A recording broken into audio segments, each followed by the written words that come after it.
সাধারণ বৃষ্টিতেই ডুবে যায় রাজধানী ঢাকা। সৃষ্টি হয় ভোগান্তি। সামান্য বৃষ্টিতে তৈরি হয় জলাবদ্ধতা। নাজেহাল অবস্থায় পড়ে যায় জনজীবন। সেই সাথে ডুবে যায় ঢাকার অর্ধশতাধিক এলাকা। সড়কের পানি ছাপিয়ে ওঠে ফুটপাতে, তলিয়ে যায় দোকানপাট। পথচারীদের ভোগান্তি চরমে।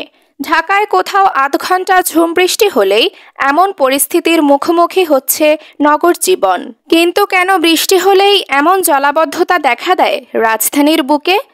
যে নালা বা সুয়ারেজ লাইন দিয়ে নামার কথা শহুরে বৃষ্টির পানি, সেগুলোর পরিস্থিতি কি? যে পথ দিয়ে নামবে বৃষ্টির পানি, তার মুখে জমে আছে আবর্জনা, প্লাস্টিক সহ নানা কঠিন বর্জ্য।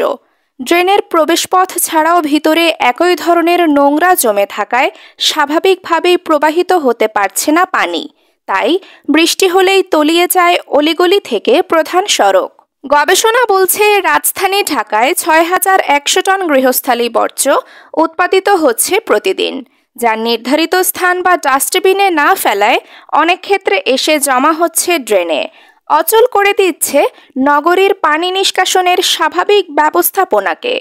ঢাকার ২ সিটিতে ড্রেন লাইন রয়েছে ২,০০০ কিলোমিটারের বেশি, কিন্তু নগরবাসীর সচেতনতার অভাবে সেখানে বর্জ্যের স্তূপ জমা হওয়ায় বৃষ্টি হলে সৃষ্ট জলাবদ্ধতায় দুর্ভোগ পোহাতে হয় পুরো শহরবাসীকে।